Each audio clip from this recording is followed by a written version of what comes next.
آئیے دوسری چیز یاد ہے کہ جس کے قرآن کے پڑھنے سے جو ہم کو فائدہ ملتا ہے سمجھ کے پڑھنے سے، دوسرا فائدہ یاد رکھیے وہ یہ ہے، یاد رکھیے سمجھ کے نہ بھی پڑھے تو تلاوت کا ثواب مل رہا ہے آپ کو، دل کو سکون مل رہا ہے، سب ہو رہا ہے، لیکن سمجھ کر پڑھنے کے فائدے ہم دیکھ رہے ہیں۔ دوسرا فائدہ ملتا ہے یاد رکھیے، اللہ پر توکل میں اضافہ ہوتا ہے، اللہ پر توکل میں اضافہ ہوتا ہے یاد رکھیے۔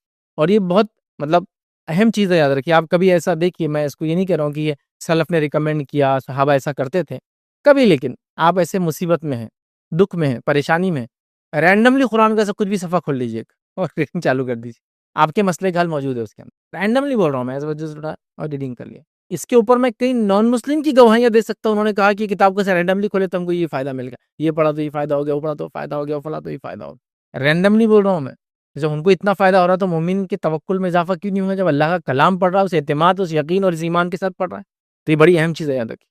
ایک شخص تھا، اس کا نام جو ہے جیڈ تھا، یہودی تھا وہ ایک شخص، بعد میں اس نے اپنا نام اسلام قبول کرنے کے بعد رکھا جاد اللہ، بہت مشہور ہے جاد اللہ القرآنی بول کے آپ ڈالیں گے نا انٹرنیٹ پر، تو ایک جیو تھا وہ، اور اس نے ایک انسان نے جو ترک نسل کا تھا، مسلمان تھا، شاید ابراہیم اس کا نام تھا، اس نے اس شخص کو بچپن سے، جب بچہ تھا جب سے اس کو کچھ چیزیں دیتی رہی، قرآن سناتے رہا، جب بھی وہ مصیبت میں آتا ایک کتاب کھول کے وہ سب کوئی بھی پیج کھولتا اور اس کا مسئلے کا حل نکل جاتا۔ تو ابراہیم صاحب دنیا سے چلے گئے، تو ایک بار جاد آیا دکان پہ کہ بھائی میرے کو ایک مسئلہ آ گیا، وہ کہاں ہے شیخ جو میرے کو ایک کتاب کھولتے تھے میرا مسئلہ حل ہو جاتا تھا؟ تو لوگوں نے کہا کہ وہ تو نہیں ہے، لیکن وصیت کر کے گئے تھے کہ تم آئے تو یہ کتاب تم کو دے دینا۔ تو کہا اچھا اب یہ کتاب میری ہو جائیں گی؟ ہاں یہ اب تمہاری ہوگی، بولے اب تم مسئلے کا حل نکال لو اس کا۔ اب اس نے کتاب لیا، لیکن کتاب عربی میں، پرانی بات ہے یہ، سیکنڈ ورلڈ وار کے ٹائم کی، تو عربی میں اب کیسا کروں میں اس کو، عربی کتاب کو کیسا میں پڑھوں گا؟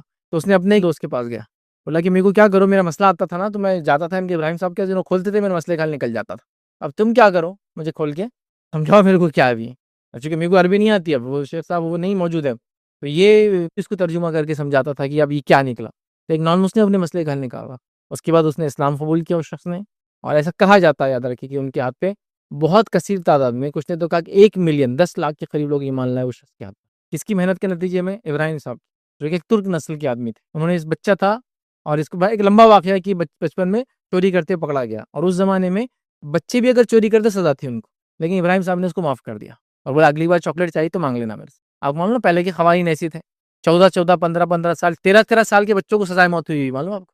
دیکھیے آپ تاریخ اٹھا کے امریکہ کے اندر ایسی سزائے موت دی، کرنے کی مارا گیا، زہر دے کے مارا گیا، کیونکہ اس زمانے جوئنل کورٹس اور جسٹس نہیں تھی اس زمانے میں، تب وہ چوری کرے لیکن پھر بھی چھوڑ دیا، اس لیے کہ بولے یہ چاکلیٹ دے دو اس کو ایک، اور بعد جو بھی مسئلہ رہا میرے پاس حل نکالوں گا۔ تو اس سے توکل میں اضافہ ہوتا ہے، اللہ کی کتاب پڑھنے سے یقین ڈیولپ ہوتا ہے، بھروسہ بنتا ہے، توکل ہوتا ہے، یاد رکھیے مصیبت میں یہ چیز کام آتی ہے، مسائل کے حل نکل جاتے، بڑے اس کے فائدے یاد رکھیے۔ اللہ سبحانہ تعالیٰ دیکھیے کیا فرماتا ہے قرآن کے اندر، سورہ انفال سورہ نمبر 8 آیت نمبر 2 میں اللہ فرماتا ہے، کہتا ہے انما المؤمنون الذين اذا ذكر الله وجلت قلوبهم واذا تليت عليهم آیاته زادتهم ایمانا وعلى ربهم يتوکلون۔ اللہ فرماتا ہے، کہتا ہے اصل مومن تو وہی ہے کہ جب اللہ کا ذکر کیا جائے تو ان کے دل ڈر جاتے ہیں۔ اللہ بھی ہمارا خشیت نہیں، آگے پوائنٹ آئیں گا یہ بھی، ان کے دل ڈر جاتے ہیں، اور جب ان پر اس کی آیت پڑھی جاتی ہے، ٹھیک ہے، تو ان کا ایمان بڑھ جاتا ہے، اور وہ اپنے رب پر ہی بھروسہ رکھتے ہیں، ان کا ایمان بڑھ جاتا ہے اور اپنے رب پر ہی بھروسہ رکھتے ہیں، پھر وہ ایمان بڑھنے کے نتیجے میں توکل بھی بڑھ جاتا ہے ان کا، اور رب پہ بھروسہ کرتے ہیں۔ نبی اکرم صلی اللہ علیہ وسلم کو یہودی چیلنج کر رہے ہیں، نصرانی چیلنج کر رہے ہیں، مشرکین چیلنج کر رہے ہیں، اور قرآنی آیتیں نازل ہو رہی ہے، صحابہ کا ایمان بھی بلند ہو رہا ہے، توکل بھی ہو رہا ہے، اب وہ نہ جان کی سوچ رہے ہیں، نہ مال کی سوچ رہے ہیں، نہ کوئی چیز سوچ رہے ہیں، زمین چھوڑنے کا حکم آ رہا زمین چھوڑ کے چلے گئے، گھر چھوڑنے کا حکم آ رہا گھر چھوڑ دی، جان دینے کا حکم آ رہا جان دے دی، مال دینے کا حکم آ رہا مال دے دی، توکل اللہ پر کہ اللہ اس کے بدلے دینے والا ہے، دنیا میں عطا کریں گے انشاءاللہ، اور نہیں تو آخرت میں تو بدلہ ہے ہی اس کا۔ تو کیا ہوتا ہے؟ توکل میں اضافہ ہوتا ہے۔ آج ہمارے پاس یاد رکھیے ہم دنیا میں اسباب ڈھونڈ رہے ہیں اور اس پہ توکل کر رہے ہیں، جیسا کہ اگر میرا گھر RCC کا بن گیا، اس کے اندر فلاں فلاں ٹائپ کے میں نے کالم ڈال دیا، فلاں فلاں ٹائپس کی بیم ڈال دیا، تو ارتھ کو ایک ریزسٹنٹ گھر بن گیا میرا، تو اب میں بہت محفوظ ہوں۔ پتہ چلا زلزلہ آیا، سب گھر بچ گئے، وہی گھر گر گیا۔ زلزلے جب آتے ہیں تو اپنے ٹارگٹ آڈینس کو لے کر آتے ہیں اپنے پاس ساتھ، کہ یہ ٹارگٹ ہے، ان کو سزا ہے یا ان کو سزا ہے، وہ ٹارگٹ ہے، اس میں بلڈنگ کے کتنے بھی اچھے ہونے سے سیفٹی نہیں یاد رکھے، کیونکہ اللہ کی طرف سے وہ جب آ رہے ٹارگٹ کر کے آ رہے کس کے لیے آ رہے، تو وہاں آپ کچھ نہیں ہو سکتا۔ احتیاط کرنا انسان کا کام ہے، وہ ایک الگ چیز ہے مجھے بولنا ہے، لیکن پتہ چلا وہی بلڈنگ گر گئی جس کو وہ کیا تو باقی بچ گئی، کیونکہ ٹارگٹ وہ تھا، تو ہم بلڈنگ پہ اعتماد کر لیے۔ بھائی میری گاڑی میں تو کیا ہے، اب کتنا ہی بھگاؤ 6 ایئر بیگز ہے، ماروں گا نہیں میں، پتہ چلا سب بچ گئے، جس کو سب سے زیادہ اعتماد تھا اور سب سے زیادہ ایئر بیگ میں تھا، ایئر بیگ سے ہی مر گیا ہوتا ہے۔ میں ہی نہیں کہہ رہا توکل، آپ توکل کا معنی یہ ہے کہ چیزوں پہ توکل نہیں کرنا ہے، اسباب کو اختیار کرنا ہے، توکل اللہ پہ کرنا ہے. اسباب اختیار کرنے سے منع نہیں ہے. اچھی گاڑی لینا، ایئر بیگ والی گاڑی لیجیے، آپ گھر بنائیے، ارتھکوئک ریزسٹنس بنائیے، سب کیجیے، لیکن آپ اس پہ اعتماد نہیں کریں گے کہ میری گاڑی تو 5 اسٹار ریٹنگ ہے تو میں ٹھوک سکتا ہوں اس کو لے جا کے. نہیں، اعتماد نہیں. توکل ہے اللہ پہ کہ میں کوشش کروں گا، نتیجہ اللہ کے ہاتھ میں ہے. جو نا میں نے کوشش کی کہ اچھی گاڑی لوں، فلاں لوں، یہ لوں، یہ لوں، ٹھیک ہے. تو ہمارا توکل میں اضافہ ہوتا ہے جب ہم کیا کرتے ہیں، ہم جو ہے قرآن کی تلاوت کرتے ہیں. ٹھیک ہے. تیسری چیز یاد رکھیے، قرآن کو پڑھنے کا جو فائدہ ہوتا ہے وہ کیا ہے یاد رکھیے. تیسرا فائدہ، سمجھ کر پڑھنے کا جو فائدہ ہوتا ہے یاد رکھیے، وہ یہ اعمال صالحہ میں اضافہ ہوتا ہے. یاد رکھیے انسان کے نیک اعمال میں وہ اضافہ کرتا ہے، اور یہ تو ایک دم نیچرل چیز ہے، اس کو بہت زیادہ ایکسپلینیشن کی ضرورت نہیں ہے. جب قرآن کو سمجھ کے پڑھیں گے تو قرآن کہہ رہا ہے یہ کرو، یہ مت کرو، تو جو کرو کہہ رہا ہے ہم لوگ کریں گے، اعمال صالحہ میں اضافہ ہوگا، نیک اعمال میں اضافہ ہوگا. لیکن اب پرابلم یہ ہے کہ ہم سمجھیں گے نہیں تو پھر یہ معاملہ حل ہونے والا نہیں ہے نا. مطلب ہم سمجھ نہیں رہے، پڑھ نہیں رہے، اس کا ترجمہ ہم نہیں جان رہے، کیونکہ عربی تو جنرلی ہم لوگوں کو نہیں آتی ہے. سمجھیں گے تو پھر کیا ہوگا، اعمال صالحہ میں اضافہ ہم کرنا شروع کر دیتے. نیک اعمال میں خود بخود اضافہ ہوتا ہے، اور گناہوں سے انسان بچتا ہے. دونوں کو آپ ساتھ لے لیں اس کے اندر. مطلب انسان اچھائی کرتا ہے، برائی سے رک جاتا ہے، چونکہ قرآن نہیں کہا. جیسا مثال کے طور پر اگر کسی نے کوئی غلطی کر رہا تھا، اس کو کوئی شخص پکڑ کے بولے قرآن کی آیت ہے، اور نہیں بولتا اچھا ایسا ہے کیا، مجھے معلوم نہیں تھا، اب میں انشاءاللہ ایسا نہیں کروں گا، یا ایسا جو بھی مطلب نہیں کرتا تھا کرنا عمل شروع کر دیں گا، یا پھر غلط عمل کر رہا تھا تو اپنی اصلاح کرتا اور کہتا ہے انشاءاللہ میں اپنے عمل کو تبدیل کروں گا، اور اب میں نیکی کروں گا، اور بدی سے، گناہ کے کاموں سے میں بچوں گا. تو یہ ایک دم نیچرل چیز ہے یاد رکھیے، چونکہ آپ پڑھ رہے ہیں. اب ہم کو معلوم ہی نہیں، جیسے مثال کے طور پر آپ کے موبائل پہ ایک انسٹرکشن آتا ہے ہر بار جب موبائل آپ کھولتے ہیں، لیکن آپ کو اس کی لینگویج نہیں سمجھتی ہے، اور اس کے بعد آپ کوئی بھی بٹن دبا دیتے ہیں، موبائل تو چالو ہو جاتا ہے، لیکن ہر بار وہ جو انسٹرکشن ہے، انسٹرکشن کیا بول رہا ہے آپ کو، آپ کا یہ کام کرنے سے موبائل کی لائف کم ہوں گی، ہاں کروں یا نہ کروں، آپ ہاں کر رہے ہیں کیونکہ آپ کو سمجھ رہا ہے کچھ نہیں، موبائل چل رہا ہے بعد میں، آپ غلط بٹن دبا رہے ہیں. سمجھ، تو یہ آپ کو جاننا ضروری ہے. تو آپ جب پڑھیں گے اور سمجھ کے پڑھیں گے تو جب سمجھیں گا اچھا میں جو یہ کام کر رہا ہوں یہ ایسا ہے. ورنہ کبھی کبھار ایسا ہوگا، قرآن کی تلاوت تو ہم کریں گے اور قرآن ہماری خلاف بات کر رہا ہوں گا. قرآن کہہ رہا جھوٹ مت بولو، اور میں جھوٹ بول رہا ہوں اور پڑھ بھی رہا ہوں قرآن، تو میرے خلاف قرآن بات کر رہا ہے ایکچولی. مطلب میں جو کام کر رہا ہوں وہ غلط کر رہا ہوں، لیکن چونکہ سمجھتا نہیں ہوں تو پڑھ بھی رہا ہوں، ادھر لوگوں کو دھوکہ بھی دے رہا ہوں، جھوٹ بھی بول رہا ہوں، ادھر چغلی بھی کر رہا ہوں، غیبت بھی کر رہا ہوں، اللہ کے ساتھ شرک بھی کر رہا ہوں. بات کہہ رہا بھی کہ میں ایک اللہ کو ماننے والا، لیکن شرک بھی کر رہا ہوں. کیوں یہ غلطی ہو رہی؟ اس لیے کہ وہ سمجھ کے نہیں پڑھ رہا ہے. تو سمجھ کے پڑھنا یاد رکھیے بے انتہا ضروری ہے، قرآن کو بہت ضروری یاد رکھے. تو اعمال صالحہ میں اضافہ ہوگا اور برے اعمال سے ہم لوگ انشاءاللہ عزیز بچیں گے. یہ بہت بنیادی چیز ہے، اس کے لیے کئی قرآنی ہم آیتیں لے سکتے ہیں اور کئی احادیث لے سکتے ہیں دلائل کے طور پر. ٹھیک ہے، تو چونکہ ایک عام بات ہے نا، آپ کتاب کو پڑھ رہے ہیں، آپ انسٹرکشن کو پڑھ رہے ہیں، آپ موبائل کے جو انسٹرکشن دیے پڑھ رہے ہیں، آپ کسی آفس میں گئے تو وہاں کے رولس اینڈ ریگولیشن کو پڑھ رہے ہیں، آپ کسی کنٹری میں گئے تو وہاں کے قوانین کو پڑھ رہے ہیں، آپ کسی کا ویزا نکال رہے ہیں تو کچھ وعدے کر رہے ہیں، پڑھ رہے ہیں کہ مجھے ایسا نہیں کرنا، ایسا کرنا ہے، یہاں جانا ہے، یہاں نہیں جانا ہے، فلاں کرنا. یہ ایسا چیز ہے یاد رکھ. تو قرآن کو جب ہم پڑھیں گے تو ہم نیک کام کریں گے اور برے کاموں سے انشاءاللہ بچیں گے. چوتھا فائدہ یاد رکھیے جو ہوگا، قرآن کو اگر ہم سمجھ کے پڑھیں گے تو یاد رکھیے ہوگا دلوں کی اصلاح اور اس کی صفائی ہوں گی. یاد رکھیے دلوں کی اصلاح اور صفائی ہوں گی. دل یاد رکھیے انسان کا مرکز ہے. نبی اکرم صلی اللہ علیہ وسلم نے کئی احادیث، جس کے کئی الگ الگ احادیث سے اس مفہوم یہ آتا ہے کہ انسانی جسم کے اندر ایک گوشت کا لوتھڑا ہے، اگر یہ صحیح رہا پورا جسم صحیح رہتا، یہ بگڑ گیا پورا جسم بگڑ جاتا. یہ مین ہے یاد رکھیے. جیسے مثال کے طور پر میں کسی کو چیز دے رہا ہوں لیکن دل میں ہے کہ کیوں آیا، دھوکہ دینے کی نیت ہے، دکھتی تو نہیں ہو، اندر ہے وہ، لیکن اس کے اعتبار سے میرے اعمال مجھے اجر ملنے والا ہے. تو دل بڑی اہم چیز ہے. تو دل کی صفائی کیسے ہوں گی؟ اللہ کے ذکر سے ہوں گی، اس کو سمجھنے سے ہوں گی. تو دل صاف ہوتے ہیں، دلوں کی اصلاح ہوتی ہے. قرآن کے اندر اللہ نے کیا فرمایا؟ سورہ یونس سورہ نمبر 10 آیت نمبر 57 میں اللہ فرماتا ہے، کہتا ہے یا ایھا الناس قد جاءتکم موعظۃ من ربکم وشفاء لما فی الصدور وہدی ورحمۃ للمؤمنین. اللہ فرماتا ہے، کہتا ہے اے لوگو، بے شک تمہارے پاس تمہارے رب کی طرف سے عظیم نصیحت اور اس کے لیے سراسر شفا ہے جو سینوں میں ہے. ٹھیک ہے، اور ایمان والوں کے لیے سراسر ہدایت اور رحمت آئی ہے. تو یہاں کیا فرما دیا؟ دلوں میں جو ہے اس کے لیے شفا ہی ہے. مطلب سینے کے اندر جو دل ہے اس کے لیے قرآن شفا یاد رکھیے. تو جتنی بیماریاں یاد رکھیے، ویسے قرآن یاد رکھیے جسمانی بیماریوں کا بھی علاج ہے، لیکن جتنی روحانی اسپرچول ہے سب کا علاج تو ہے ہی اس کے اندر. اس کے پڑھنے سے انشاءاللہ وہ علاج ہو جاتا ہے. ہاں، لیکن جو فزیکل چیزیں ہیں، جو جسمانی ہیں، اس کو آپ کو ریسرچ ورک کرنا پڑے گا. قرآن نے موٹا موٹا اصول دے دیا یاد رکھیے، آپ کو اس اصولوں کے مطابق ریسرچ ورک کرنا پڑے گا. ایک چھوٹا سا واقعہ یاد آ رہا ہے. ایک بار ایک شخص تھے جو لوگوں کو، نان مسلم کو دعوت دے رہے تھے. بہرحال وہ تمل ناڈو کا واقعہ ہے. وہ دعوت دے رہے تھے لوگوں کو، نان مسلم کو. تو ایک آدمی نے کہا اگر قرآن میں سب چیز ہے تو میرے کو پیاز کا بھاؤ بتاؤ آج کے. لیکن اسپیکر جو تھے بڑے، وہ بھی ہوشیار تھے. ٹھیک ہے، انہوں نے کیا کیا، فوراً کسی کو کال کیا اور کال کر کے پوچھا کہ پیاز کا بھاؤ کیا چل رہا ہے. نہیں بھائی، تو تم نے کال کر کے پوچھا پیاز کا بھاؤ کیا چل رہا تھا؟ انہوں نے کہا ہاں، قرآن نے ہم کو حکم دیا اگر تمہیں کسی چیز کا علم نہیں ہو تو علم والوں سے بات کرو. اصولی بات بتائی، پیاز کا ریٹ نہیں بتایا، اصولی بات بتائی کہ کیا کرو اگر علم نہیں ہے تو اہل ذکر سے پوچھو، جو علم والے ان سے پوچھو. تو میں نے کیا کیا، پیار سے بھلا کے پوچھا بھاؤ کیا چل رہا ہے. یہ تو قرآن کا انسٹرکشن حکم ہے ہم کو. ہر چیز ہے یاد رکھیے. کچھ چیزیں ریسرچ بیسڈ ہے، لیکن دلوں کا علاج تو اس کی تلاوت میں ہی ہے. لیکن یہ فزیکل ڈیسیز کا بھی علاج ہے اس کے اندر، لیکن آپ کو ہم کو ریسرچ ورک کرنا پڑے گا. ٹھیک ہے، تو اس کو سمجھنا ہے. تو دلوں کی اصلاح ہے، دلوں کی صفائی. تو کیا فرمایا اللہ نے، جو تمہارے سینوں میں ہے، مطلب دل، یہ اس کے اندر اس کا علاج ہے، اس کی شفا ہے. اور مومنوں کے لیے کیا، ایمان والوں کے لیے سراسر ہدایت ہے اور رحمت ہے.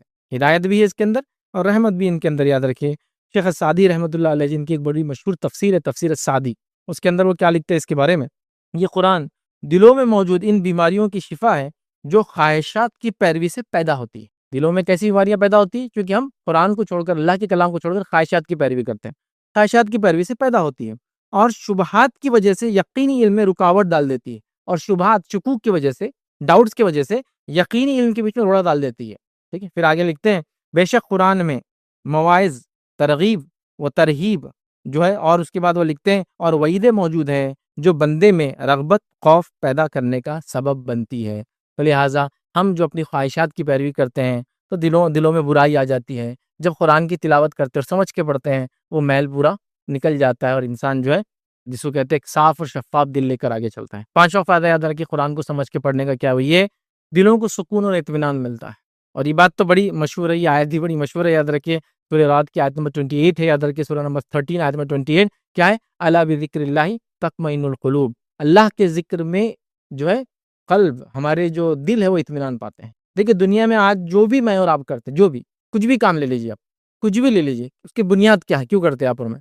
اچھا لگنا، اچھا لگتا ہے، انجوائے میں کر رہا ہوں. ٹھیک ہے، مطلب دل کا اطمینان، یہ بیس ہے. کبھی کبھار کچھ کام کرنے دل کا اطمینان ملتا ہے اور کبھی کبھار اطمینان کے بدلے اور دل کی دنیا اجڑ جاتی ہے. مالدار لوگوں کا حال ہی جنگلوں میں جا کے رہ رہے ہیں. جنگل میں ایک آدمی کھیتی باڑی کر رہا تھا، نکل کے شہر میں گھر بنانا چاہتا ہے. شہر میں جس نے سب سے بڑا گھر بنا لیا، بول رہا میں تو جنگل کی لائف جینا ہے. وہ جا کے ایک ایسے گھر میں رہ رہا ہے جو بولے ٹری ہاؤس ہے. بھائی تمہارا تو بنگلہ ہے نا شہر میں، تو ٹری ہاؤس میں کیوں رہنا ہے؟ دل مطمئن نہیں ہے لوگوں کی، دلوں میں اطمینان نہیں. یاد رکھیے بہت بیسک چیز ہے، یہ غائب ہو جائیں گی تو مال، دولت، اولاد، خوبصورتی، ڈگری، مرتبہ، مقام، پوزیشنز کچھ فائدہ نہیں دیں گی. آدمی ہمیشہ وہ رہتا. اور اکثر نان مسلم کے، اسپیشلی فرسٹ ورلڈ کنٹریز کے جتنے لوگ ہیں جو اسلام میں آتے ہیں نا، ان کی واحد وجہ جو سب سے پہلی بتاتے، سب کچھ ہونے کے باوجود بھی دل مطمئن نہیں تھا. میں پریشان تھا، تو میں نے اسپرچل ریسرچ چالو کیا. پہلے بدھزم پڑھا اور یہ پڑھا، مطلب سب پڑھ لیتے ہیں وہ لوگ، پڑھنے نکلے میں تو آگے ہوتے ہیں نا، تو پڑھ کے بڑا فائدہ اٹھا. سب پڑھ لیا میں نے، میرے کو اطمینان نہیں ملا. پھر میں نے سوچا کہ اب کیا باقی رہ گیا، تو کسی نے بتایا کہ بھائی اسلام باقی ہے. ارے یہ تو ٹیررسٹ کا دین ہے، یہ تو سارے آتنکوادیوں کا دھرم ہے، یہ کیا دیکھ چلو یہ بھی دیکھ، سب پڑھ لیا نا، بدھزم پڑھ لی، یہ پڑھ لیا، چلو دیکھ لیتے ہیں. دیکھ لیا، پڑھ لیا، اطمینان آ گیا، سکون مل گیا. روح نے ان کو مطلب ایک میسج پاس کی، خوشی ہونا چالو ہو گئی. ہاں یہ بڑی اہم چیز ہے یاد رکھیں. تو الا بذکر اللہ تطمئن القلوب، کہ اللہ کے ذکر میں دل اطمینان پاتے ہیں. اس چیز کو ہم یاد رکھیں. تو ہمیں کیا کرنا ہے، تلاوت قرآن کرنا ہے، لیکن ساتھ میں کوشش کرنا ہے جو ہمارا مین ٹاپک ہے سمجھ کر پڑھنا ہے. تو کتنا اور اطمینان بڑھ جائیں گے نا لیول. یہ بہت اہم چیز ہے. قرآن جب وعدے کریں گا، قرآن جن چیزوں سے روکیں گا، قرآن جن چیزوں کے بارے میں بتائیں گا، قرآن جو دنیا کے بارے میں کہیں گا، قرآن جو آخرت کے بارے میں کہیں گا، قرآن جو جنت کے بارے میں کہیں گا، قرآن جو جہنم کے بارے میں، اور دلوں کو اطمینان آتا ہے، یقین اور بلند ہوتا ہے، توکل اور بڑھتا چلا جاتا ہے، ایمان میں اور اضافہ ہوتا چلا جاتا ہے. تو لہٰذا آج جو کچھ ہمیں اور آپ کرتے ہیں وہ صرف دلوں کے اطمینان کے لیے کرتے ہیں. اور دل کا اطمینان یاد رکھیے قرآن کی تلاوت میں ہے، اللہ کے ذکر میں. چونکہ اللہ کے ذکر میں سب سے افضل ذکر قرآن ہی یاد رکھیے. اس کے بعد پھر دعائیں وغیرہ ہے، جیسا کہ اللہ کے رسول نے ایک روایت میں فرمایا افضل الذکر لا الہ الا اللہ وافضل الدعاء الحمدللہ. سب سے افضل ذکر اللہ کا لا الہ الا اللہ، اور افضل الدعاء، سب سے بہترین دعا کیا ہے؟ الحمدللہ. یہ پھر نیکسٹ پھر بہت ساری چیزیں ہیں، لیکن قرآن کی تلاوت سے ہم شروع کریں گے تو سمجھ کر پڑھیں گے، اطمینان میں اور اضافہ ہوگا انشاءاللہ. ٹھیک ہے، تو یہ بڑی اہم چیز ہے. چھٹی چیز یاد رکھیے قرآن کو سمجھ کر پڑھنے کا جو فائدہ مجھے اور آپ کو ملیں گا وہ یاد رکھیے، اطاعت اور فرمانبرداری میں اور رغبت ملتی. مطلب میں نے قرآن پڑھا اور دل بولتا میں یہ کرنا چاہیے، وہ قوم نے ایسا کیا تو یہ ہوگا، میں ویسا نہیں کروں گا، یہ قوم نے کیا تو اللہ نے یہ عطا کر دیا، ہاں میں یہ کرنا چاہتا ہوں. اطاعت اور فرمانبرداری میں انسان کی رغبت اور بڑھتی ہے. یاد رکھیے جیسا ایک انسان قرآن کی تلاوت کرتا ہے اور اس کو سمجھ کے پڑھتا ہے، اس کی زندگی الگ ہوگی اس انسان کے مقابلے میں جو تلاوت تو کرتا ہے لیکن سمجھ کے نہیں پڑتا ہے. اگر اس کی مثال دیکھنا ہے تو کوئی برائی نہیں کسی جماعت کے خلاف، کسی شخصیت کے خلاف، لیکن اس کو آزما لو. آپ مثال کے طور پہ شہر چھوڑ دو، گاؤں میں چلے جاؤ، جہالت عام ہے. ان جاہلوں میں آپ کو ایک انسان ایسا ملے گا، حالانکہ وہ لوگ بھی ٹوپی کرتا وغیرہ سب پہنے ہوئے ہیں، لیکن آپ دیکھیں گے جہالت پھر بھی عام ہے. لیکن ان میں ایک شخص آپ کو ملے گا جو تھوڑا سب سے ہٹ کر ہی رہیں گا. آپ بولیں گے اس کا گھر ہٹ کر، اس کے بچے ہٹ کر، اس کی تعلیم ہٹ کر، اس کی تربیت ہٹ کر، اس کی بات ہٹ کر، اس کے وعدے ہٹ کر، ہاں اس کی سچائی ہٹ کر، تو سب تعریف کرتے بہت سچے فلائیں فلائیں. کیسے ہوا؟ تو بولیں گا میں یہ تھوڑا ترجمے سے پڑھ لیتا ہوں، میں نے حدیث نبوی پڑھی ہے، میں نے اللہ کے رسول کی سیرت کا مطالعہ. وہ علم کی وجہ سے کیا ہو گیا؟ وہ دنیا سے ہٹ کر زندگی گزار رہا ہے. اس کی رغبت بڑھ گئی تعلیم کی وجہ سے. دنیا میں وہ اچھے عمل کرنے میں آگے بڑھ رہا ہے، برے عمل سے اپنے آپ کو پیچھے رکھ رہا ہے. کیوں؟ اس کے ایجوکیشن نے کیا. یہ آپ محسوس کر سکتے ہیں کسی بھی جگہ آپ جائیے کہ میں سارے لوگ ایک جیسے فلاں فلاں ہیں، سارے لوگ بولے ہم دین کا کام کرے، فلاں کر رہے ہیں، یہ آدمی سب سے ہٹ کرے. بولے گا میں سمجھ کے پڑھنے والا ہوں، میں نے ایک بار پڑھا تھا. آپ ان سے بات کریں گے تو ان کی بات کا لیول آپ کو الگ نظر آئے گا. پورے علاقے کے اعتبار سے آپ کہیں یہاں کوئی اتنا سمجھدار نہیں، ماشاء اللہ یہ آدمی سے بات کرو تو لگتا بڑے سمجھدار انسان سے آپ نے بات کیا. تو یہ بڑی اہم چیز ہوتی ہے، ہٹ کے ہوتے ہیں. میں ایک بار ہمارے والد کا گاؤں ہے تو ہم لوگ گاؤں میں ایک بار گئے، ایک بہت بوڑھے انسان سے مسجد میں ملاقات ہوئی. ویسے گاؤں کی مسجدوں میں بہت کم لوگ نماز کو آتے ہیں آج کل، تو ٹھیک ہے تھوڑا رش ہے، لیکن پہلے تو ایک 4-5 لوگ ظہر میں ہو جائے، عصر مغرب میں تھوڑے زیادہ لوگ، عشاء میں تو کوئی آتے نہیں تھے گاؤں کے اندر. یہ حال تھا. تو بہرحال مسجد کے اندر گئے، مسجد سے نکلے ظہر کی نماز پڑھ کے، تو ایک صاحب تھے اور دکھتا بھی کم تھا ان کو، اور والد شاید ان کے جان پہچان کے تھے، گاؤں میں تھے لیکن بہت ایجڈ تھے. ٹھیک ہے، ویسے ان سے بات ہوئی تو اب کیونکہ ہم ابتدائی دور تھا، کچھ دین کا کام کرنے کا شوق رکھ رہے تھے، قرآن حدیث کی تعلیم تھی، لوگوں کو اسلام بتانے کی کوشش کرتے تھے، یہ وہ ٹائم تھا. تو وہ پوچھنے لگے میں بچہ کیا کر رہا؟ تو بچہ یہی پڑھ رہا، گریجویشن کر رہا. اور کیا کرتا دینی اعتبار سے؟ تو بولے وہ لوگوں کو اسلام کے بارے میں بتاتا، نان مسلم کو یہ کرتا. تو بولنے لگے یہ اصل کام ہے، یہ اصل کام ہے. بولے دنیا میں کوئی نہیں کر رہا، بولے یہ کرنے والا کام ہے. حالانکہ میں نے کبھی ایسے گاؤں کے شہروں میں لوگ بولتے نہیں بھائی اصلاح کرو، یہ کافی تھا اس زمانے میں، دعوت تو ایک دور کی بات تھی. یہ اصل کام، یہ جو بچہ آپ کا کر رہا نا، یہ کرتے رہنا چاہیے. میں نے کہا یہ اتنا کیسے سمجھدار ہے؟ تو بولے یہ ٹیچر تھے اپنے زندگی میں، یہ کتابیں پڑھی انہوں نے، اردو آتی تھی اچھی، ہندی جانتے تھے، مراٹھی جانتے تھے، تو پڑھتے رہے زندگی میں. تو علم نے کیا کیا؟ ان کو نکھار دیا ادھر کی. تو اللہ کی کتاب کا علم یہی کرتا ہے ادھر کی. اس کو بھی سمجھے اب. تو اطاعت اور فرمانبرداری میں رغبت بڑھتی انسان کی، وہ آگے بڑھتا اس عمل کے اندر، وہ کام کرنے کو، چونکہ اس نے اب سمجھا وہ کیا پڑھ رہا ہے.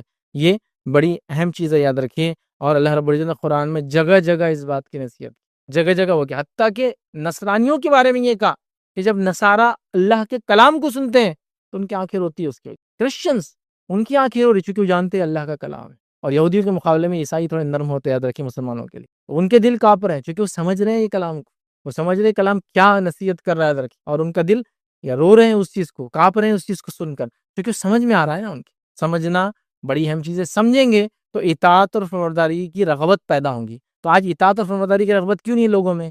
کیونکہ قرآن عام نہیں ہے لوگوں میں، پڑھ کر سمجھنے کا سسٹم ہی نہیں. مطلب بہت اچھے اچھے گھروں کے اندر بھی آپ جائیں گے تو مطلب آپ سمجھ بہت ریئر موقعوں پر وہ نکلتا ہے. اچھا روٹینلی تو گھر میں ایک آدھ فرد ہی پڑتا ہے، روٹین انہوں پڑھتے رہتے بس، ان کا وہ لگا ہوا ہے اس میں، اس کو ہلاؤ مت ٹوکر خطہ بولتے ہیں نا، اس کا مطلب کہاں چل رہا ان کا پڑھنا، ہلاؤ مت اس کو. باقی لوگوں نے اس کو روٹینلی نہیں پڑھا. یہ ہمیں سے ایسے کئی لوگ ہیں جنہوں نے اس کو، جس کو کہیں گے سورہ فاتحہ سورہ ناس تک آج تک پورا نہیں پڑھا، سیدھا سیدھا تھوڑا تھوڑا وقتاً فوقتاً ضرورت کے تحت. جیسے کہ سورہ حجرات قوم بہت اچھا ہے، سورہ یاسین ہے، سورہ رحمان ہے، آخری صورتیں ہیں، وہ سب پڑھی ہم نے، لیکن پورا سورہ فاتحہ سورہ ناس تک ختم کرنا اس نہیں کیا ہم نے، اکثر لوگوں نے نہیں کیا تھا. بہت بری بات ہے. تلاوت کی شکل میں کیا، میں ترجمے کی بات کر رہا ہوں نہیں ہوں، اور کچھ نے تلاوت بھی نہیں کر رہے، سال میں ایک آدھ بار بھی اس کی تلاوت نہیں رہی ہو، جو نماز میں سن لیا خود بھی پڑھنا چاہیے. اور پھر پڑھنے کے بعد یاد رکھیے ہم کو کیا کرنا چاہیے، اس کو سمجھنے کی کوشش کرنا چاہیے. جب سمجھیں گے تو پھر اطاعت اور فرمانبرداری کا جذبہ اور بلند ہوگا، ہم آگے بڑھ کر جو انشاءاللہ عمل کرنے والے بنیں گے. اور عمل جو آج امت مسلمہ میں عمل کی کمی ہے، وہ صرف اور صرف قرآن کو نہیں سمجھنے کی وجہ سے ہے. یاد رکھیں تو ہم کو وہ کرنا ہے، تو اطاعت اور فرمانبرداری کا جذبہ انشاءاللہ ہم بڑھیں گے. ساتواں پوائنٹ یاد رکھیں، جو ساتواں فائدہ قرآن کو سمجھ کے پڑھنے کا ہمیں ملیں گے، یاد رکھیں خوف الہی ہمیں پیدا ہوگا. میں پہلے کہیں آیت رکھ چکا ہوں جس میں خوف کے لفظ آلریڈی آ چکے ہیں، لیکن پھر بھی ہاں انشاءاللہ دیکھیں گے ہم، خوف الہی پیدا ہوتا ہے، اللہ کا ڈر پیدا ہوتا ہے. یہ بڑی اہم چیز ہے، یاد رکھیں اللہ کا ڈر، کہ ہمارے رب نے ہم کو پیدا کیا، وہ چاہتا ہے کہ اس کے بندے جنت میں جائے. اس کی وجہ سے اس نے انبیاؤں کو بھیجا، اس کی وجہ سے اس نے کتابوں کو نازل کیا، اس کی بنیاد پہ اس نے ہدایت کے راستے کو واضح کر دیا اور غلط اور صحیح کا فرق بتا دیا، اور وہ چاہتا ہے کہ لوگ جنت میں جائے. اس کے باوجود بھی ایک انسان جو غلط عمل کر رہا ہے نا، تو خوف الہی پیدا ہوتا ہے کہ نہیں نہیں نہیں میں یہ صحیح نہیں کر رہا ہوں، مجھے اپنے لائف کو چینج کرنا پڑے گا، میں جو یہ کام کر رہا ہوں یہ غلط ہے، میرا رب مجھ سے یہ چاہتا ہے اور اس کی بنسبت میں یہ کر رہا ہوں، یہ غلط ہے. یاد رکھیں تو یہ بڑی اہم چیز ہے، یاد رکھیں. اور جو خوف الہی کی ہم بات کر رہے ہیں، خوف الہی کی بنیاد محبت الہی. یاد رکھیں یہ خوف اور خشیت کی جب بات ہوتی ہے تو یہ والا ڈر نہیں ہے کہ وہ اندھیرے میں گئے تو بڈھا آ جائیں گے بچے کو جو ڈراتے ہیں، یہ وہ ڈر نہیں ہے. یہ محبت کے بیسس پہ ہونے والا ڈر ہے یاد رکھیں۔ جیسا کہ اگر میں نے فلاں کام کیا تو مجھے بہت ڈر لگ رہا ہے، کیوں؟ تو میرے والد ناراض ہو جائیں گے، تو وہ محبت بنیاد بنی جس سے میں ڈر رہا ہوں، چونکہ میرے والد مجھ سے بہت محبت کرتے ہیں اور ناراض ہو جائیں گے تو مجھے برا لگ رہا ہے، سمجھے نا؟ تو محبت اس کا بیس ہے یاد رکھیں۔ تو خشیت الہی کیا ہے؟ کہ اللہ کے ڈر سے، جو محبت کی وجہ سے، اطاعت کی وجہ سے، بندگی کی بنیاد ہے یاد رکھیے، میں یہ کام نہیں کر سکتا، میں ڈرتا ہوں اللہ سے۔ اور اس میں یہ بھی شامل ہے کہ اللہ رب العزت کی ذات وہ ذات ہے جو میری پکڑ کر سکتی ہے روز قیامت، یہ بھی شامل ہے اس کے اندر، یہ اس سے مستثنا نہیں، پکڑ کر سکتی ہے۔ اور جہاں وہ نعمتوں والی جنت عطا کر سکتا ہے مجھے اطاعت فرمانبرداری کی حالت میں، اگر میں نے عمل کیا اور اس میں میری خاتمہ اگر میرا ہوا، تو وہیں مجھے پکڑ بھی سکتا ہے میری نافرمانیوں کی وجہ سے اور برے کاموں کی وجہ سے، ٹھیک ہے؟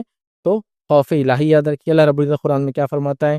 اللہ فرماتا ہے اور کہتا ہے، سورہ حشر اس کی آیت نمبر 21 میں اللہ فرماتا ہے اور کہتا ہے، اللہ فرماتا ہے، لو انزلنا هذا القرآن على جبل لرأيته خاشعا متصدعا من خشیت اللہ وتلک الامثال نضربها للناس لعلهم يتفکرون۔ اللہ فرماتا ہے اور کہتا ہے، اگر ہم اس قرآن کو کسی پہاڑ پر اتارتے تو یقیناً تو اس سے اللہ کے ڈر سے جو ہے پست ہونے والا، ٹکڑے ٹکڑے یا ریزہ ریزہ ہونے والا دیکھتا۔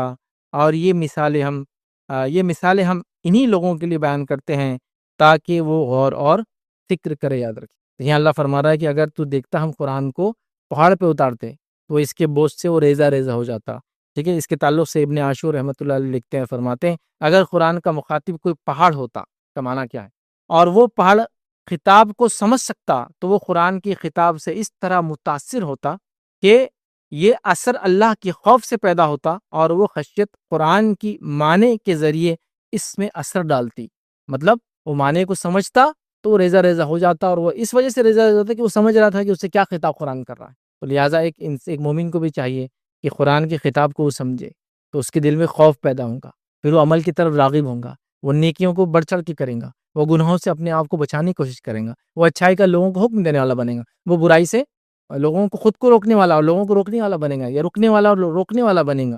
تو یہ بڑی اہم چیز ہے، یاد رکھیں۔ تو قرآن کو سمجھ کر پڑھنے سے یہ فائدہ ہم کو ملے گا کہ ہمارے دل میں اللہ کا ڈر پیدا ہوگا، اور جو لوگ اللہ سے ڈرے ان کو دنیا اور آخرت میں کیا ملا وہ نعمتیں آپ دیکھیں گے۔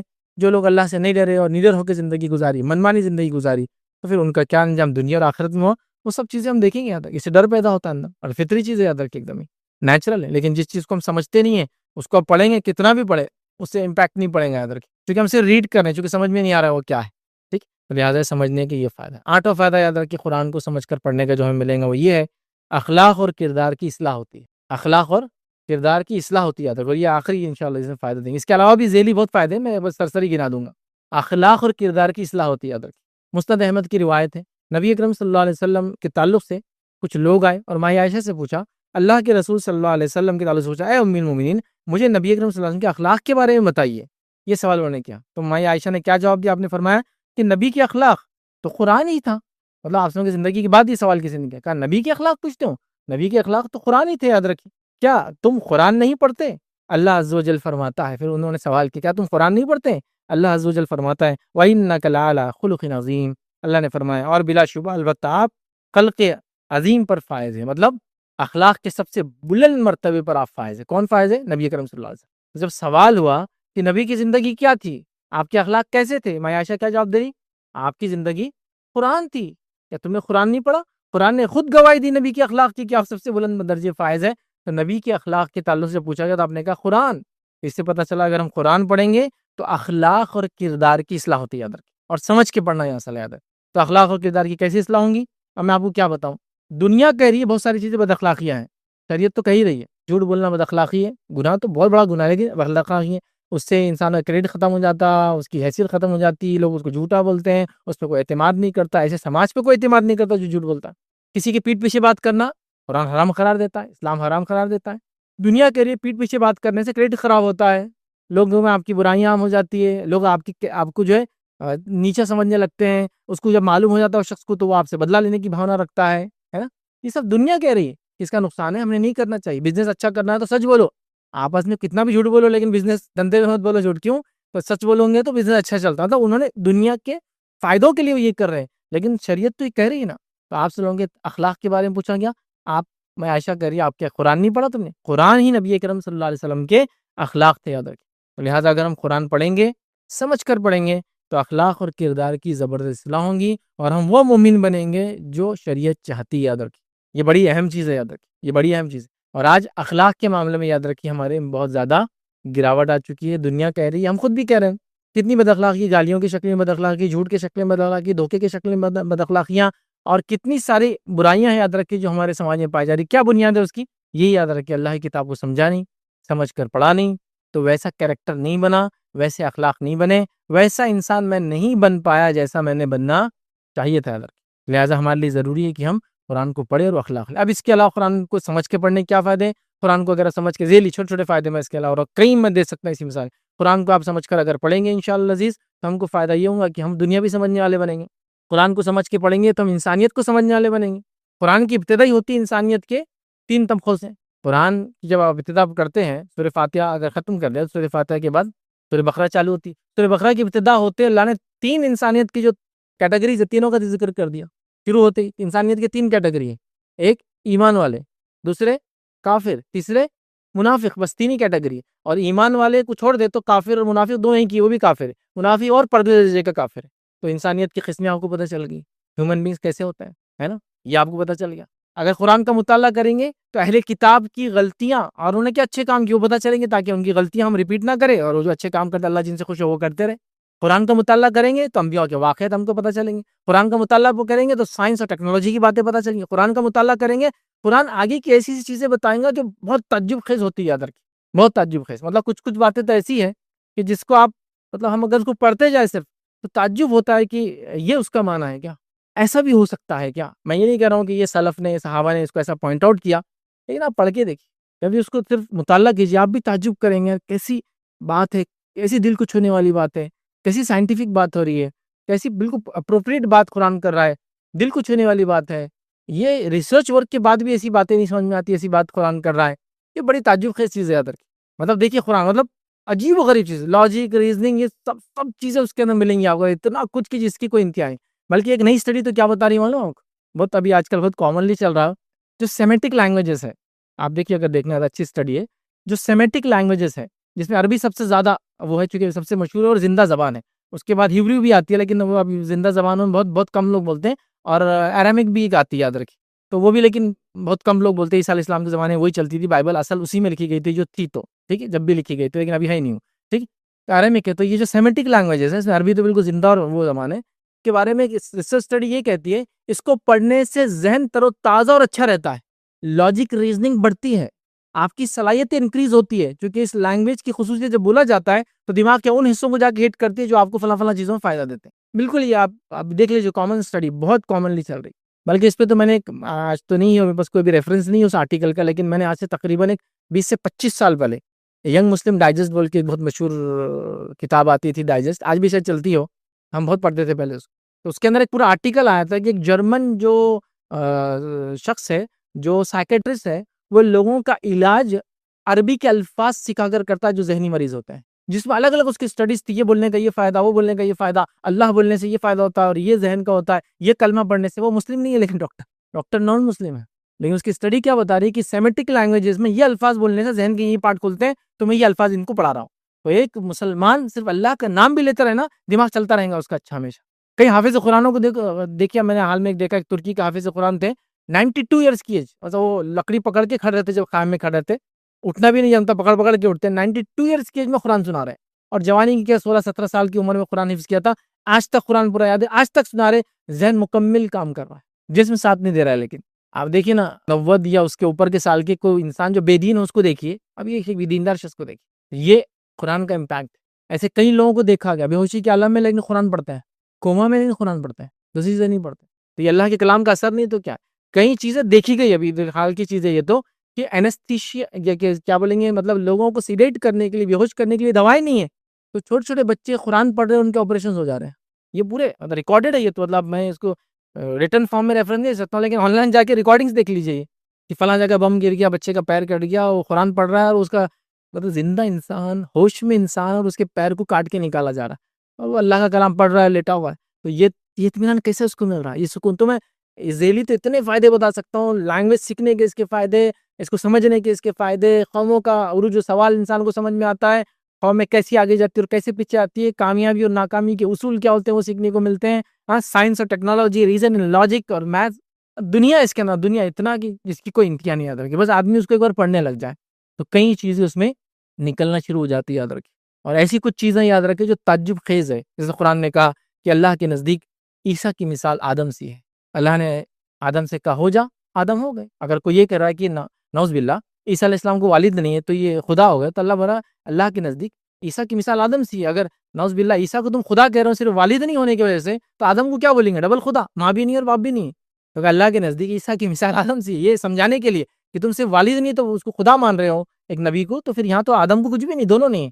تو کیا کہا کہ اللہ کے نزدیک عیسیٰ کی مثال آدم سی ہے. اللہ نے چاہا ہو جا اور وہ ہو گئے. جب مثال کہا تو مثال کیسی ہونا چاہیے؟ تو قرآن کا معجزہ دیکھیے. قرآن میں عیسیٰ علیہ السلام کا نام کتنی بار آتا ہے معلوم آپ کو؟ 25 مرتبہ. اور آدم علیہ السلام کا نام کتنی بار آتا ہے معلوم؟ میرے بغیر بولے آپ بول سکتے کہ تو قرآن نے کہا عیسیٰ کی مثال آدم سی ہے، مثال ایک جیسی ہونا چاہیے. تو آدم علیہ السلام کا نام بھی 25 مرتبہ ہے اور عیسیٰ علیہ السلام کا نام بھی 25 مرتبہ ہے، حالانکہ پورے قرآن کے 30 پاروں میں پھیلا ہوا ہے. کون یاد رکھ کے لکھے گا کہ 25 باری دونوں کو مینشن کرنا ہے مجھے؟ کیوں معجزہ ہے. جب مثال ہے تو مثال ایک جیسی ہونا چاہیے نا. تو 25 بار دونوں کا نام ہے. دیکھیے آدم اور آدم، آپ وہ فہرست اٹھا لیجیے قرآن کی، دیکھیے اس میں عیسیٰ کتنے بار ہے، عیسیٰ ابن مریم، آدم کتنی بار، دونوں 25 ٹائمس. تعجب کرنے والی بات نہیں. تو بہرحال این نمبر آف ذیلی بینیفٹ قرآن کو پڑھ کر سمجھنے کی میں بتا سکتا ہوں، لیکن یہاں ہم نے 8 بڑے فائدے میں نے آپ کے سامنے رکھنے کی کوشش کی کہ قرآن کو سمجھ کر پڑھنے کی ہم کو کیا فائدے ملیں گے. اس کے علاوہ آپ کو حالات، ماحول، معاشرہ، قرآن کی کئی موضوعات ہیں. میں ایک صاحب کا واقعہ سنا تو یہ بھی آن لائن اویلیبل ہے. ایک نان مسلم تھے تو ہم کو پڑھنے لگے ایتھسٹ. پہلے سب کچھ دنیا گھوم لی، پڑھ لیا، کر لیا، دنیا میں سب کرنا جو نہیں کرنا سب کر لیا، کیونکہ اب مذہب ہی نہیں تھا، لا دینیت ہے. اس کے بعد سوچا کہ پڑھا اسلام کو، سوچا اسلام حق ہے، دیکھتے ہیں. لیکن کیا سوچتے ہوئے پڑھ رہے آگے معلوم؟ ایک نشانی اللہ نے دکھانا میرے کو بس. جیسا کہ کچھ بڑا نہیں تو بولے ایسے ہوا چلنا جب میں اسلام قبول کروں، گھنٹیوں کی آواز آنا، ایسے ٹن ٹن ہوتا نا جیسے خوشی ہوئی تو فلموں میں ہوا چل رہی، گھنٹیوں کی آواز آ رہی.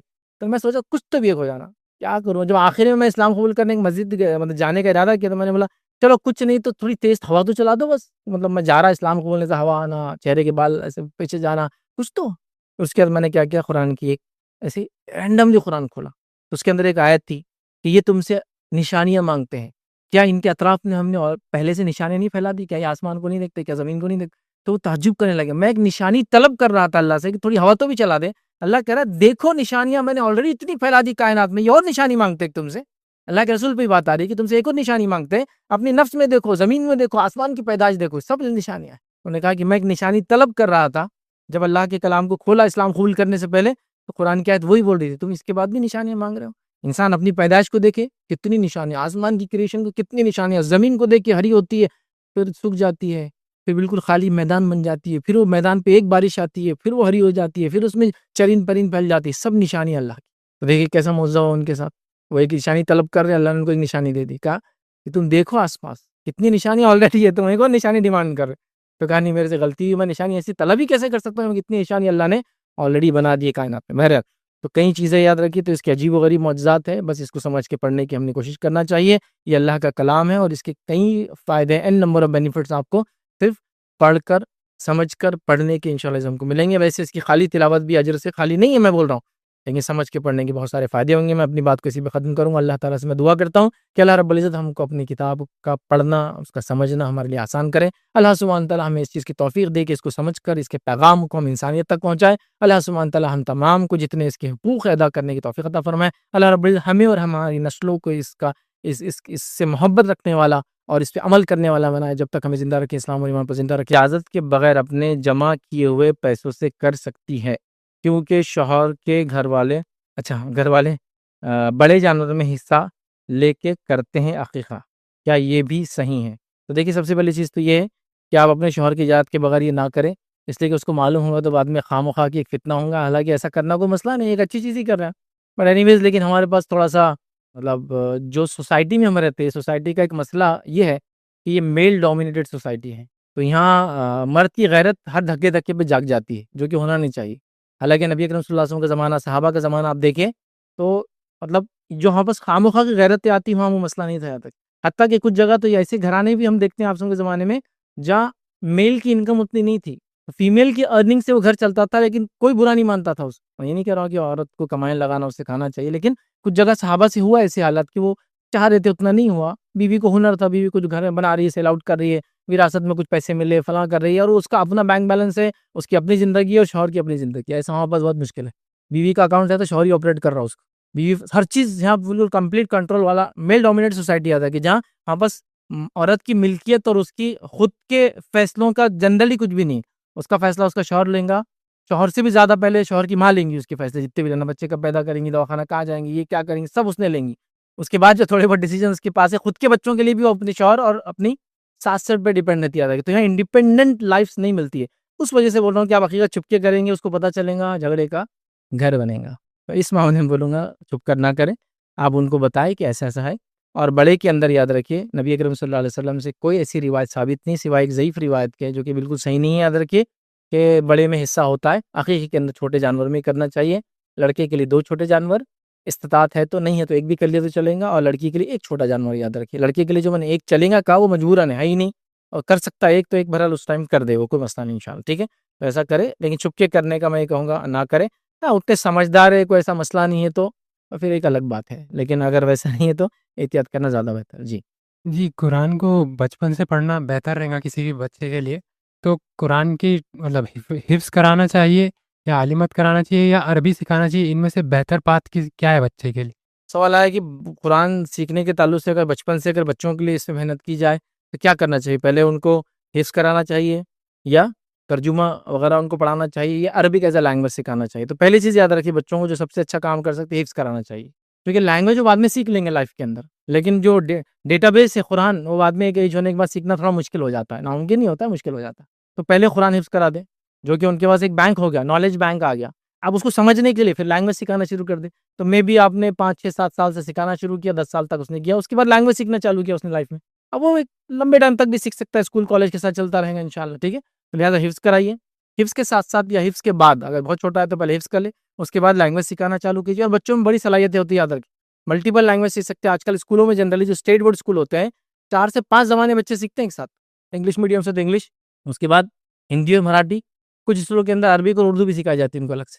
تو انگلش بھی سیکھ رہا ہے، ہندی اور مراٹھی سیکنڈ اسٹینڈرڈ سے شروع ہو جاتی ہے CBSE کے اندر. تو اور اسٹیٹ بورڈ وغیرہ میں 4th سے یا 5th کے بعد چالو ہوتی ہے، 4th کے بعد 5th 6th 7th سے لینگویج آتی تھی. یہاں تو 4 لینگویج ایک ساتھ سیکھ رہا ہے. تو آپ تھوڑے سے ایک لینگویج اور ایڈ کر دیں عربی، تو اس کو انشاءاللہ مسئلہ ہونے والا نہیں ہے. تو پہلے حفظ کرا لے.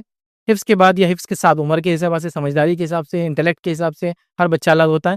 ساتھ میں اس کو پھر قرآن کی عربک بھی سکھانے کا ایک معمول رکھیں. کوشش اگر کرے تو 2 سے 3 سال کے اندر بچے بیسک عربک سیکھ لیتے. یاد رکھیے قرآنک عربک، بول چال والی نہیں، وہ الگ ہے تھوڑی، لیکن قرآنک عربک بہرحال وہ سیکھ لیتے ہیں. اور حفظ یاد رکھیے، اس پہ محنت کرے، پھر قرآن عربک اس کے بعد ٹرانسلیشن پہ کرے. لیکن چونکہ آپ نے سوال کیا تو میں یہاں ایک گزارش کروں گا، جو لوگ میری بات کو سن رہے ہیں اور اسپیشلی وہ لوگ جو پبلیکیشنز ان کا تعلق ہے، ہم نے قرآن کو بچوں کے حساب سے ترجمہ کیا ہی نہیں اب تک. پرابلم یہ ہے، جس کے نتیجے میں اگر ان کو پڑھنے بھی آپ دے دے کوئی قرآن، جو آج اردو رومن بھی آ رہا ہے، تو رومن قرآن بھی نہیں سمجھ پا رہے ہو. کیوں نہیں سمجھ پا رہے؟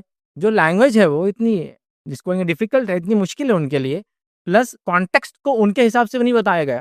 کانٹیکسٹ تو کوئی بار بڑوں کو بھی سمجھ میں نہیں آ رہا. کانٹیکسٹ کو بتانا پڑے گا نا، ایسا جو لینگویج چل رہی ہے اس لینگویج میں پہلے ٹرانسلیشن اور بچوں کے حساب سے. تو اس کو ویسا کیا نہیں ہے، جس کے نتیجے میں ہوتا ہے کہ ہاں بس چھوٹے بچے قرآن کو نہیں سمجھ پائیں گے. چھوٹے بولے تو میں کہہ رہا ہوں 15 20 سال تک بھی نہیں، کہ ہمارا انگلش میڈیم سے پڑھے ہوئے تھے، اتنا مشکل جاتا ان کی. مطلب آپ قرآن ان کو دے دو، عربی کا جو رومن آ گیا سمجھو، معاف کرنا اردو کا رومن، وہ ہر جگہ لاتے ہیں. اس کا کیا معنی ہے؟ اس کا کیا معنی ہے؟ ایک لائن میں 4 چیزوں کو ان کو الفاظ، مطلب 6 ورڈز پڑھ رہا ہے وہ، 4 کا ٹرانسلیشن دینا ہے آپ کو بیٹھ کے. اس کا معنی یہ ہے، اس کا معنی یہ ہے، اس کا معنی ہے، اس کا معنی ہے. دوسرا، اگر انگلش ہی پڑھ رہا ہے تو انگلش بھی اس لیول کی ہے جو بڑوں کے لیے لکھی گئی. پرانے اس میں تو کنگس اور کوئنس انگلش بہت ڈینجر تھی، وہ دی داؤ والی وہ ختم ہو گئی. اب جو آئی نہیں، لیکن اس میں مسئلہ ہے، جو لینگویج استعمال ہو رہی ہے وہ بچوں کو بیسک لینگویج آتی ہے ہاں بس انگلش، اور وہ ہوتی ہے انگلش بولنے والوں کے لیے. تو اگر کسی نے ایسا، اگر کسی امریکن نے کیا یا کسی لوکل آدمی نے کیا جو ریورڈ تھا، تو وہ اس کی لینگویج سلینگ رہیں گی پھر، مطلب اتنی کامن، اتنی ہمارے لیے انکامن، چونکہ وہ بول چال والی زبان رہیں گی جو وہاں بولی جاتی ہے، ہمارے لیے مشکل ہوتا ہے. اور کچھ نے اتنی کتابیں لکھا کہ ہمارے بچوں کو سمجھ میں نہیں آتی ہے. تو گزارش کروں گا تھوڑا سا اس کو ترجمے کی طرف دھیان دیں. لیکن یہاں ایک چیز سے وارننگ بھی دوں گا ساتھ میں، آج کل میں نے کچھ لاسٹ 1 ایئر میں بہت سارے ترجمے دیکھے، فوٹوگرافک ترجمے. سورہ بقرہ تو گائے بنی ہوئی، پھر اس کے پیٹ میں یہ لکھا ہوا، اس کے ادھر لکھا، اس کے پیچھے لکھا، اس کے لکھا. دیکھیں آپ نے قرآن جو آج کل بہت سارے آ رہے ہیں، یہ قرآن کا سب سے بڑا پرابلم یہ ہے کہ یہ اس کو کسی عالم دین نے جنرلی اس کو ویریفائی نہیں کیا، کیونکہ اس پہ ایسی کئی چیزیں جو ہونا نہیں چاہیے جو ہے، جو آپ نہیں کر سکتے. جیسا اگر آپ کسی چیز کو ڈال رہے ہیں، سورہ بقرہ، گائے ڈال دی، ظاہر سی بات ہے بنیادی اصول یہ کہ چہرے نہیں ہونا چاہیے، چاہے انسان ہو چاہے جانور ہو، لیونگ تھنگس کے چہرے نہیں ہونا. اس سے پورے چہروں کے ساتھ ہے. مطلب اگر کوئی بھی عالم دین بیسک بھی کرتا کسی مسلک کا تو کہتا چہرہ نہیں ہونا چاہیے، ایٹ لیسٹ آپ کا آنکھیں ہٹا دو، کان ہٹا دو اس کا، اور اسی رہنے دو اس کا. وہاں پورا مکمل طور سے وہاں جہنم کا ذکر آ رہا تو آنکھ جلتی بتائی جا رہی. جہنم آنکھ ہے لیکن وہ غائب ہے، اس کو ہم یہاں ڈپکٹ نہیں کر سکتے بنا کر. جنرک طور پہ آپ بول سکتے ہیں کہ جہنم آنکھ ہے، ایک آنکھ کو دیکھ لو، لیکن جب جہنم بولوں گا تو ایک پرٹیکولر آنکھ نہیں بتا سکتا ہوں، لکڑیاں چل رہی آنکھ اس پہ چل رہی، کیونکہ غائب کی چیز کو میں پورٹرے کر رہا ہوں نا، میں نے دیکھا ہی نہیں نا اس کو. حدیث میں کیا ہے، جنت اور جہنم تصور کے باہر ہے، تو میں جنرک فوٹوز ڈال سکتا ہوں، جیسا کیسا کہ جہنم آگ ہے، تو یہ جنرک کو فوٹو ڈال دے چلے گا، لیکن اسپیسیفک کو کہ بچوں یہ دیکھو جہنم کی آگ ہے، پھر یہ ختم، یہ تو غائب ہے نا. آپ سمجھ، ایول شو کرنا آپ کو، ایول برائی، تو آپ کو ایسا برا چہرہ بنا دے رہے ہیں، ایول جیسا یہ ایول ہے یا ڈارک بیک گراؤنڈ ہے، سمجھ میں آ رہا ہے، ٹھیک ہے. لیکن آپ کیا کریں، شیطان بول کے ایک پرٹیکولر امیج بنا رہے. شیطان غائب سے ہے، اس کو کسی نے دیکھا نہیں اب تک اس کی اصلی شکل میں، تو اس کو ڈپکٹ نہیں کر سکتے پکچر فارم میں، کیونکہ بچہ سمجھے گا ایسا جو آدمی اندھیرے میں چادر اڑ کے آتا ہے یہ شیطان ہے، اس کو اس چادر میں سے دو اٹھا ہوا کان جیسے کچھ رہتا سنگ وہ اٹھا ہوا دکھتا ہے اس میں سے، وہ کیا کریں گا، جنرک چیزوں کو اسپیسیفک کر دیں گے. تو پورے ایسے بنے ہوئے تصویر پہ تصویر اور ہر چیز ہے. صرف انبیاؤں کے جہاں نام ہے تو وہاں چہرے پہ کچھ نہیں ڈالا انہوں نے، لیکن تھوڑے دن میں ڈال دیں گے وہ، کیونکہ جو پرنٹرس ہے نا اگر وہ اٹھا لے ڈائریکٹ، کیا اس سے اچھا تو ہم ڈوڈلز بنا سکتے ہیں جو انہوں نے بنائے، وہ کریں گے. چائنیز اس میں سب سے آگے بنا کے پہلے ڈال دیں گے، بولیں گے یہ ہمارے طرف سے ڈوڈل قرآن تو ہو رہا ہے. تو یہ تھوڑا سا مطلب ایک ایکسٹریم میں چلا گیا، ایک ایکسٹریم میں گیا. تو میں کہوں گا تھوڑا بچوں کے حساب سے ترجموں کو تھوڑا ریوائز کر کے خوبصورت انداز سے، ایک پہ تھوڑا کم کنٹینٹ ڈال کے، اچھی بارڈرز اس کی بنا کر، کلر فارم میں کچھ آیتیں کلر میں لکھی ہوئی ہے، کچھ بچوں کو اچھا لگتا ہے نا، اٹریکٹیو لگتا ہے، ایسا کرے تو میں سمجھتا ہوں بہت زیادہ ایک اچھی چیز رہیں گی انشاءاللہ ان کے سمجھنے کے لیے. جی اللہ کے رسول صلی اللہ علیہ وسلم سب سے زیادہ کون سا سورہ پڑھا کرتے تھے قرآن میں؟ سوال ہے کہ نبی اکرم صلی اللہ علیہ وسلم سب سے زیادہ کون سا سورہ پڑھتے تھے. دیکھیے آپ صلی اللہ علیہ وسلم کے تعلق سے ایسا مخصوص طور سے تو نہیں آتا کہ اللہ کے رسول کو یہ سورہ بہت زیادہ پڑھتے ہوئے دیکھا گیا، ایسا نہیں. آپ نے کچھ لوگوں کو دیکھ کر کبھی کچھ چیز کی تعریف کی، جیسا سورہ اخلاص کے تعلق سے بتایا گیا کہ ایک صحابی وہ ہمیشہ کوئی سورت پڑھتے ہیں جو نماز میں اخلاص سے جوڑ دیتے ہیں، تو یہاں آپ نے سنا دیکھا کہ یہ سورہ زیادہ پڑھا جا رہا ہے اخلاص، اور آپ نے اس کو ٹھیک ہے کہہ دیا. آیت کے تعلق سے آتا ہے، یہ آیت آپ سے بہت زیادہ پڑھتے تھے، سورت کے تعلق سے ایسی باتیں کم ملتی ہیں. کون سی آیت؟ انس بن مالک رضی اللہ عنہ فرماتے ہیں نبی اکرم صلی اللہ علیہ وسلم یہ آیت سب سے زیادہ پڑھتے تھے، ربنا آتنا فی الدنیا حسنۃ وفی الآخرۃ حسنۃ وقنا، دعا کی شکل میں بھی اور آیت کی شکل میں سب سے زیادہ پڑھتے تھے. تو میں آیت کا بول سکتا ہوں، صورتوں کا نہیں. آپ صلی اللہ علیہ وسلم سے بہت ساری صورتیں پڑھنا ثابت ہے، مخصوص نہیں. اور خاص طور سے ہمارے پاس دو صورتوں کو بہت لوگ سٹریس دے کے پڑھتے ہیں، ایک سورہ یاسین اور دوسرا سورہ رحمان. یہ دونوں کا نبی اکرم صلی اللہ علیہ وسلم نے کوئی خاص فضیلت بتا کے پڑھنا ثابت نہیں ہے. جیسے ہمارے پاس سورہ یاسین کو بولتے ہیں قرآن کا دل ہے، کوئی صحیح روایت ثابت نہیں ہے.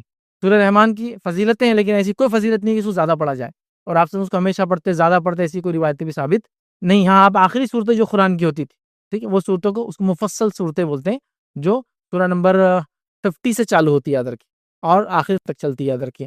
یہ صورتیں آپ پڑھا کرتے تھے یاد رکھیں. تو یہ صورتوں کے اندر بہت ساری صورتیں آتی ہے یاد رکھیں، ٹھیک ہے، ایسا مخصوص نہیں ہے. تو آیت کا میں نے ایک بتا دیا. کچھ الفاظ بھی آپ سے زیادہ پڑھتے تھے قرآن کے، وہ بھی بہرحال ایک میرا پورا لیکچر ہے. الفاظ جو قرآن کے الفاظ اور قرآن کی آیتیں اور قرآن کی صورتوں کی فضیلت تین الگ الگ ہے، اس میں تفصیل رکھا. تو مخصوص کوئی صورت کے تعلق سے آپ نے فضیلت بتائی، کوئی صورتوں کے سورہ کہف کی بتائی کہ ہر جمعہ پڑھ لے تو ایک جمعہ سے دوسرے جمعہ ایک روشنی رہتی ہے اس کے لیے، فلاں فلاں فلاں. لیکن وہاں بھی آپ کو دیکھا نہیں گیا کہ آپ بہت پڑھ رہے ہیں اس کو، ٹھیک ہے. لہٰذا ہم کہہ سکتے ہیں آیت کا تو ہم کو ملتا ہے، صورتوں کے تعلق سے مخصوص ہم نہیں کریں گے اس کو. ہاں یہ بات بھی پتہ چلتی ہے کہ آپ رات میں جب نماز پڑھتے پھر بقرہ کو پورا پڑھتے، پھر آل عمران پڑھا کرتے تھے، اور پھر نساء بھی کبھی کبھی جوڑا کرتے. اتنا لمبا آپ پڑھتے تھے قرآن رات کی نماز میں خاص طور سے. لیکن وہاں بھی ایسے الفاظ نہیں کہ آپ ہمیشہ ایسا کرتے تھے، ٹھیک. ہم کہہ سکتے ہیں کہ وقتاً فوقتاً اللہ کے رسول نے الگ الگ صورتوں کو پڑھا ہے، یاد رکھیں. السلام علیکم. شیخ اکثر دیکھا گیا ہے کہ ابھی رمضان کے بعد جب شوال آتا ہے تو 6 روزوں کے ریگارڈنگ کوشچن تھا میرا.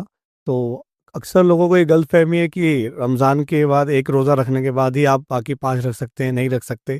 اور اگر بعد میں رکھیں گے تو کوئی کہتا ہے منڈے تھرسڈے رکھ لیں، اور ابھی جیسے ایام 20 کے روزے آئے تھے 3 اس کو ملا کے رکھ لیں. تو میری کیا ریکویسٹ تھی کہ جیسے اب کافی مسجدیں ہیں، لوگ رکھنا تو چاہ رہے ہیں پر ان کو علم ہی نہیں رہتا کہ کل سے جیسے ایام 20 کے 13 14 15 دن سٹارٹ ہو گئے ہیں، تو ایک دن پہلے اعلان کر دیا جائے بھائی کل سے آپ رکھ سکتے ہیں. ایسا کچھ معمول ہونا چاہیے تاکہ سنت بھی زندہ رہے اور لوگ عمل بھی کر پائیں آسانی سے. جیسے اسلامکل کیلنڈر لوگوں کو یاد نہیں رہتا،